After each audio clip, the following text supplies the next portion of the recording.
अस्सलाम वालेकुम व्यूअर्स, आप ड्रामा सीरीज जाने जहान की आने वाली एपिसोड में देखने वाले हैं कि महानूर शहराम से मिलने के लिए आती है और उसे कहती है कि मुझे तुमसे एक बहुत ज़रूरी बात करनी है, तुम्हें एक हकीकत से आगाह करना है।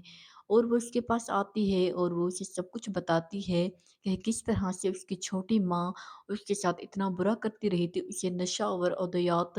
खाने में मिला कर देती थी ताकि वो होश में ना रह सके और हर चीज़ का मालिक तबरेज़ बन जाए। और आप जानते हैं कि जो फैक्ट्री आपका बाप और आपके लिए कितनी ज़्यादा इम्पोर्टेंट थी, वही शहराम के नाम पर क्यों कर दी गई? तुम ये सब कुछ जानते हो क्योंकि तुम्हारे साथ तो बहुत ही ज़्यादा बुरा किया जा रहा था। तुम अपने होश में नहीं थे, तुम तो यही समझते थे तो कि तुम अपने बाप के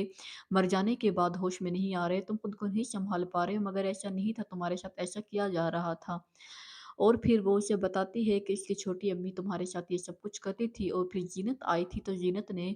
तुम्हारा खाना अच्छी तरह से देख कर तुम्हें देती थी और उसमें कोई नशा और अद्वियात मिली हुई नहीं होती थी, इसलिए तुम सेहतयाब हो गई। और यहीं पर जब शहराम को इस बात का पता चलेगा तो वो यकीन भी नहीं कर पाएगा कि वो औरत जिसको उसने माँ का दर्जा दिया था, माँ से की तरह उससे मोहब्बत की थी, वही इसके साथ इतना बुरा करेगी, वही चाहेगी कि कहीं ये मर जाए और ये अपने होश में ना रहे।